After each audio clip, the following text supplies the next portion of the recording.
Accusé d'être pédophile, drogué et en lien avec la Camorra par un corbeau, Fabio Quagliarella a vu son rêve au Napoli virer au cauchemar. De l'enfer à la renaissance, du cauchemar à la libération, récit de l'une des histoires les plus folles du calcio. C'est parti, jingle.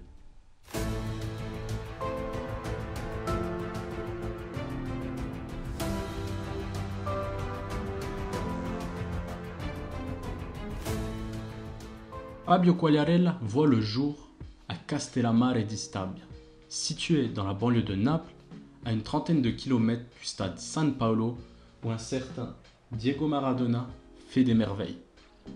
Le rêve du petit Fabio est de jouer pour son club de cœur, un souhait qui se réalisera bien plus tard. Il part donc au Torino, il se forme là-bas, monte les échelons progressivement, il part en prêt du coup à la Fiorentina en série C2, puis à Chieti en série C1. Il découvre enfin la série B avec son club formateur le Torino pour ensuite disputer ses premières minutes en Serie A avec Ascoli. Il poursuit ensuite sa carrière à la Sampdoria et se révèle comme le futur espoir offensif de la Squadra Azzurra. À seulement 23 ans, il impressionne. Il impressionne par de nombreux buts spectaculaires, mais il y a toujours un mais. Il est trop irrégulier et c'est pour cela qu'il s'en va à l'Udinese. Chez les pensionnaires du Dacia Arena, il découvre l'Europe et la Coupe UEFA, terminant sur le podium des meilleurs buteurs de la compétition, obtenant au passage sa première convocation en équipe nationale à l'occasion d'un match de qualification pour l'Euro 2008 contre l'Écosse. Le 1er juin 2009, le moment tant attendu arrive. Fabio Quagliarella s'engage avec le Napoli. L'enfant chéri coûtera 18 millions d'euros à son club, qui fait de lui le joueur le plus cher de l'histoire à cette époque. Après tant d'années d'attente, le gamin réalise enfin son rêve, comme une évidence pour le Napolitain. Son rêve de signer à Naples va se transformer en cauchemar. Tout cela à cause d'un certain Raffaele Piccolo. Tout commence avec une simple histoire de messagerie. Le joueur du Napoli avait alors subi un piratage de sa boîte MSN, un problème résolu par un policier nommé Raffaele Piccolo, que Quagliarella a rencontré par l'intermédiaire de l'un de ses amis d'enfance. Suite à cela, une amitié naît entre le joueur et le policier. Ainsi, lorsque Fabio commence à recevoir des lettres anonymes inquiétantes, il fait naturellement appel à son ami Piccolo. Ce dernier lui promet de régler le problème, mais ce que Quagliarella ne sait pas, c'est que c'est Piccolo qui est à l'origine de ces lettres anonymes. La fausse enquête alors lancée par le policier n'est en fait qu'une opportunité pour se rapprocher encore plus de sa victime. Un scénario digne d'Hollywood. Tenez-vous prêts et n'oubliez surtout pas de lâcher un like si vous aimez ce que nous faisons. Après plusieurs semaines, le problème s'intensifie. Quagliarella et son entourage reçoivent des messages de menaces, des accusations de pédophilie ou de sympathie avec la Camorra, qui est la mafia locale, et même un cercueil avec une photo du joueur à l'intérieur. Pendant ce temps, le policier Ripou continue de faire semblant de chercher le fautif et promet jour après jour, semaine après semaine, que le problème sera bientôt réglé. Avec tout cela, il est bien difficile pour Fabio de se concentrer sur le football et sous le maillot du Napoli, où il marquera seulement 11 petits buts, et il déclara plus tard « Ces 11 buts en valent 100 pour moi ». Sur le terrain, j'avais la tête ailleurs. J'avais toujours la sensation d'être en danger, je sortais rarement, ça m'a consumé, j'ai beaucoup pleuré. Le public du San Paolo en a marre de son enfant chéri. Mais ce qu'ils ne savent pas, c'est que l'enfer continue pour Fabio Quagliarella en dehors du terrain. Les fausses accusations, les menaces se multiplient et se propagent même vers sa famille et ses proches. Quagliarella garde son secret, car son ami Piccolo lui a promis que garder le silence ferait en sorte d'avancer plus rapidement cette enquête. À la surprise générale, un an après son arrivée en Campanie, le numéro 27 quitte son club de cœur pour aller chez l'ennemi juré, la Juventus. Et il explique son départ de cette façon. Je salue tous les tifosi du Napoli qui comprendront cette décision prise d'un accord commun et dans l'intérêt de tout le monde. Dégoûtés, les supporters sont furieux du départ de Quagliarella et s'en prennent aussi au président De Laurentiis qu'au joueur lui-même, accusé de trahison et de lâcheté. À chaque fois que je revenais à Naples, je me camouflais avec une perruque et des lunettes de soleil. Par peur que quelqu'un me dise quelque chose, je devais me cacher, racontera-t-il plus tard. C'était alors la stupeur chez les tifosi du Napoli. Comment la superstar Quagliarella, enfant de la ville, pouvait filer chez le rival de toujours, la Juve. Personne n'a compris. Il était si aimé ici et au-delà du personnage sportivement, il nous apportait beaucoup aussi, déclara une supportrice en 2016. Bien qu'on soit au courant des magouilles de la mafia, on ne pouvait pas deviner ce qui venait d'arriver à Fabio.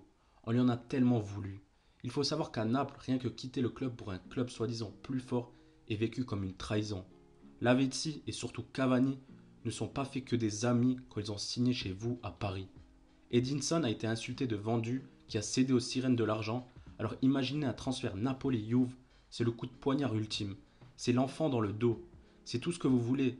C'est bien pour ça qu'on sifflera Pipita Higuaín à chaque seconde où il posera un crampon sur le gazon du San Paolo. Son aventure chez la vieille dame sera bonne. Avec de nombreux buts, des buts toujours spectaculaires. Maintenant c'est un classique avec Fabio Quagliarella. Mais il y a un mais. Le Napolitain est victime d'une rupture des ligaments croisés qui l'éloigne des terrains pendant 6 mois.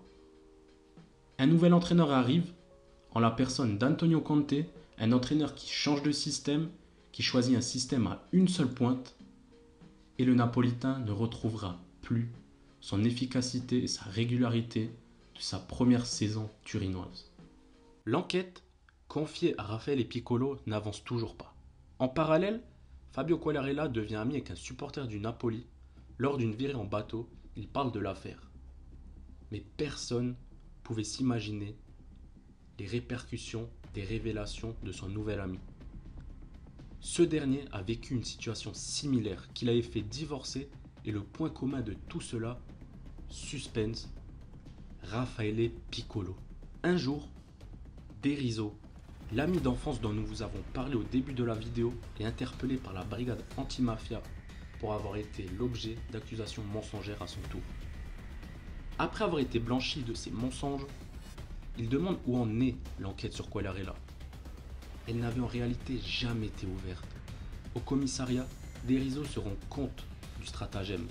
Piccolo ne met jamais d'espace derrière une virgule, exactement comme sur les menaces reçues. Depuis le début, c'est le policier qui pourrissait la vie de Fabio Quagliarella, tout en lui soutirant des cadeaux, une découverte qui portera cette histoire au 26 février 2017, le jour où le supplice prend fin pour Quagliarella. Suite à la condamnation de Raffaele Piccolo à 4 années et demie de prison dans 3 fermes, il est enfin libéré de tout ça. À la fin d'un Sampdoria Palerme, il raconte, en larmes au micro de Sky Sport, le calvaire qu'il a vécu au cours des 5 dernières années et comment il a dû quitter, contre sa volonté, le club de son cœur. Aurelio De Laurentiis m'a vendu parce qu'il avait reçu des lettres anonymes et des messages téléphoniques m'accusant de prendre de la cocaïne lors de soirées avec des membres de la mafia Camorra. J'ai été forcé de quitter ma ville natale et le Napoli m'a vendu à la Juve. J'avais été faussement accusé d'être un camorriste et un pédophile qui faisait des orgies. Le président De Laurentiis m'appelait tous les jours, mais après ces lettres, il m'a conseillé de quitter ma ville natale Castelmare di Stabia pour aller vivre dans un hôtel, pour être plus au calme et détendu. Après cette conversation qui a eu lieu au quartier général du Napoli, il ne m'avait plus jamais rappelé.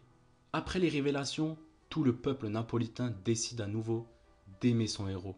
Le fils de cette ville, comme l'écrivent les supporters sur une banderole face à Cagliari, immense dignité dans l'enfer que tu as traversé, on se retrouvera vite Fabio, fils de cette ville. La Camorra a également apporté son soutien au joueur en demandant s'il était possible de lui donner une leçon de faire quelque chose.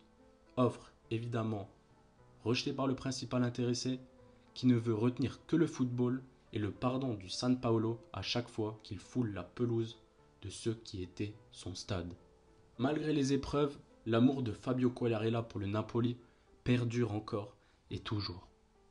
De quoi laisser quelques regrets à celui qui déclarait dans un entretien à Mediaset « Je suis sûr que si tout cela n'était pas arrivé, je jouerais encore là-bas ». Son aventure avec le Napoli restera à jamais une énorme déception. Mais après tout ce qu'il a vécu, l'important n'est pas là. De son exil forcé par un policier ripou, d'une ville gangrénée par la mafia, à sa rédemption malheureusement trop tardive, c'était l'histoire de Fabio Quagliarella et la mafia. Ciao l'équipe.